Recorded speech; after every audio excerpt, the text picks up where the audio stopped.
Sometimes the most powerful words in the world are the ones we are most afraid to say.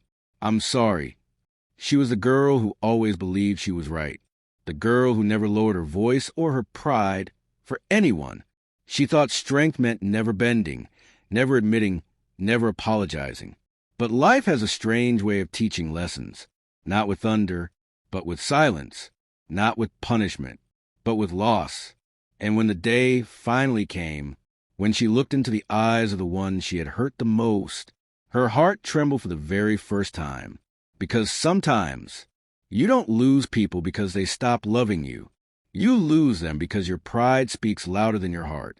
This is the story of how one simple apology changed everything. The story begins in a small, quiet town in the outskirts of the city, where houses were close enough for neighbors to hear each other breathe, but hearts could feel miles apart.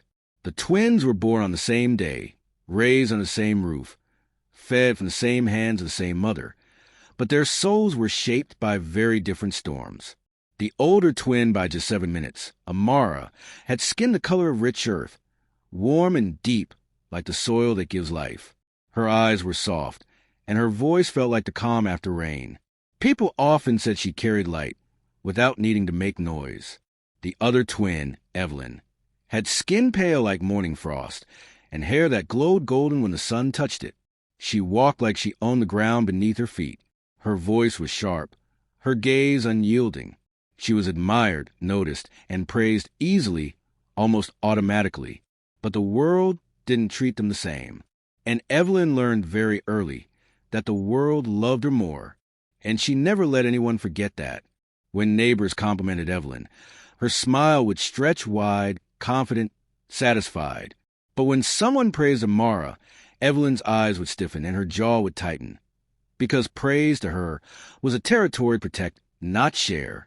Amara noticed, but she didn't complain. She loved quietly. She gave quietly. She understood quietly. But quiet hearts are always the ones that break the loudest. One morning, while sunlight filtered through the kitchen window, their mother set 2 plates of breakfast on the table. Evelyn strutted and dressed in her newest designer jacket, the one she bragged about for a week. Amara entered moments later, tying her hair back with fingers that worked like gentle choreography. Their mother smiled at them both, but Evelyn believed the smile belonged to her alone. And then it happened. Their mother said, softly, "Amara, can you help me after school today? I need you." Evelyn's face froze. Why her? Why not me? I am the favorite. I am the star.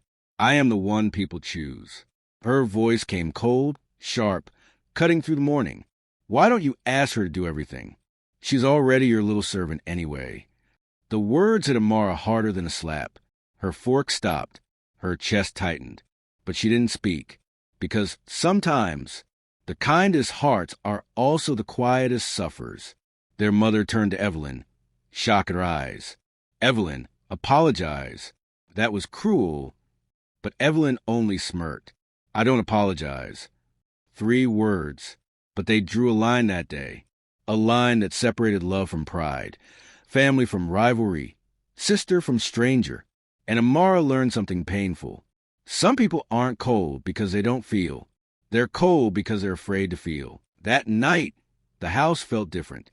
Not louder, not angrier, just heavier, like the walls themselves were holding their breath, afraid to make a sound that might shatter what little peace was left. Amara sat at the edge of her bed, her hands loosely folded in her lap, staring at the pattern of moonlight crawling across the floor. It felt strange how life could continue moving, even when your heart had stopped somewhere behind you. Her chest was full, tight, aching with a pain she didn't know how to describe. She wasn't crying. Not yet, because some pain doesn't come out as tears at first. It sits, it waits, it grows, and then it breaks. Meanwhile, in the next room, Evelyn lay sprawled across her bed, scrolling through her phone, basking in the spotlight of her online world. Likes, comments, admiration, applause without audience, validation without vulnerability. But even as she scrolled, something inside her felt unsettled, because pride is loud, but guilt whispers. When the house finally went still, when their mother's footsteps softened down the hallway and all the lights dimmed to shadows, Evelyn heard something she had never heard before. Amara's voice, not speaking, not calling, not defending, crying, soft at first, barely a breath, like a bird with a broken wing, trying not to be heard, but then louder and deeper, the kind of cry that comes from the soul, not the throat, and Evelyn froze. Her phone screen dimmed, her smile weakened, her chest tightened, sharply, like something inside her had been pulled without warning, because for the first time she realized the truth. She didn't just hurt her sister today, she broke her. Evelyn sat upright slowly. Her room suddenly felt too big, too quiet, too hollow. She swung her feet off the bed, walked to the wall that separated their rooms, and pressed her palm against it. Just one thin sheet of wood. That was all that stood between her and the girl who loved her more than anyone else in the world. She could open the door. She could walk across the hallway. She could wipe her tears. She could say it. I'm sorry. But pride whispered again. If you say sorry, you lose. Her throat tightened. Lose what? A fight no one was fighting? A war she created alone? Evelyn backed away from the wall. Meanwhile, Amara's tears finally broke into quiet sobs. She covered her mouth, trying to silence the sound, trying not to let the world hear the pieces of her heart fall apart. She had always believed love was enough, that if she was good, genuinely, earnestly, unconditionally good, it would be returned. But life does not reward kindness immediately. Sometimes it tests it first. And that night, Amara realized something she never wanted to know. You can love someone with your whole heart and still be the one that breaks. She curled into herself, tears dampening her pillow, whispering words no one else could hear. Why isn't my love enough? The moon watched. The walls listened. Her pillow swallowed the sound. And for the first time in her life, Amara felt alone. Meanwhile, Evelyn lay wide awake in the next room, staring at the ceiling, tears burning behind her eyelids, but never falling, because tears would mean she felt something, and feelings would mean she cared, and caring would mean her heart had already started changing. She wasn't ready for that. Not yet, but destiny has patience, and pain has purpose, and fate waits for no one. This was not the end. This was the storm before the apology that would change everything. Morning came slowly, as if the sun was unsure whether it should rise on a house that had cried through the night. The sky outside was soft gray, like it was morning too. The kitchen was quiet, the chairs untouched, the plates undisturbed. Silence had moved in like an uninvited guest. Amara sat outside in the garden, knees pulled to her chest, watching the dew disappear from the grass as the sun warmed the earth. Her eyes were tired, heavy, not from lack of sleep, but from carrying feelings no heart should carry alone. She looked peaceful on the outside, but inside, she felt like cracked glass, still holding shape, but fragile enough to shatter at the slightest touch. Evelyn watched her from the doorway. She had never looked at her sister like this before, not as competition, not as someone in the background, not as someone beneath her, but as someone human, hurting, real. Her chest tightened with a heaviness she did not understand, because regret is not a sound, not a word, not a tear. It's a weight, and it had finally found her. Their mother noticed too. She approached Evelyn gently, her voice quiet, as if the air itself was sensitive. You heard her crying. Evelyn did not respond. She simply stared at her reflection in the kitchen window, her flawless skin, her perfect clothes, her perfectly structured world. And for the first time, she hated what she saw. Because outside, sitting in the quiet morning light, was a soul she had tried to dim and failed. A soul stronger than pride. Softer than ego. Deeper than vanity. And Evelyn suddenly understood. Amara wasn't weak for being kind.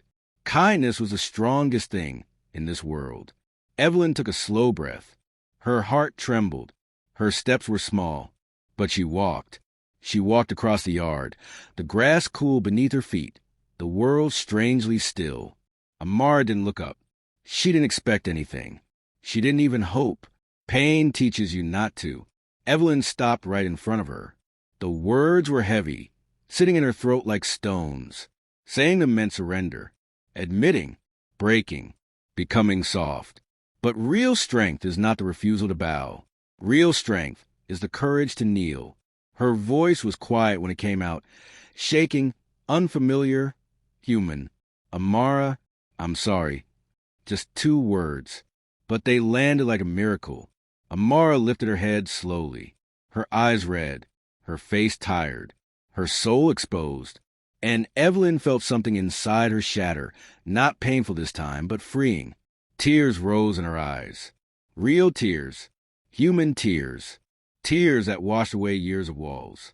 Evelyn fell forward, not gracefully, not beautifully, just honestly, her forehead pressed to Amara's shoulder, her hands trembling. I'm sorry for the way I treated you, for thinking love was something I had to win, not something you were already giving me. Amara didn't speak.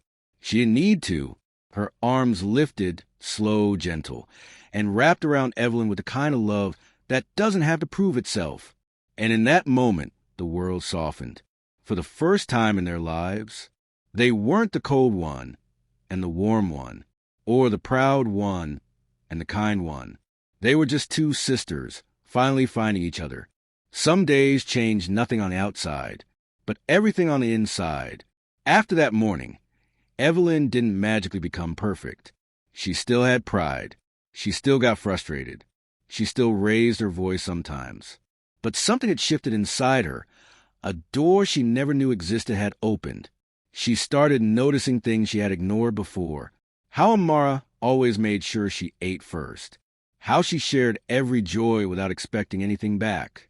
How she loved quietly, consistently, endlessly. And Evelyn realized, the strongest hearts are the ones that don't need to be seen to shine. Their bond didn't repair overnight. Trust doesn't return with a single sentence. But every day, Evelyn tried, really tried. She walked next to Amara instead of ahead. She listened more than she spoke.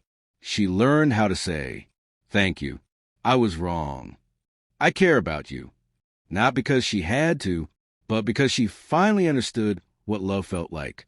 And slowly, beautifully, gently, they became something new. Not twins divided by pride and praise, but twins united by growth and grace. Years later, when people saw them walking side by side, one fair like dawn, one deep like dusk, they didn't just see sisters. They saw a balance. They saw healing. They saw a story of love that learned and love that forgave. And when someone asked Evelyn, what changed you? She smiled, not with pride, but with peace. One day, I realized I was losing the only heart that ever truly loved me.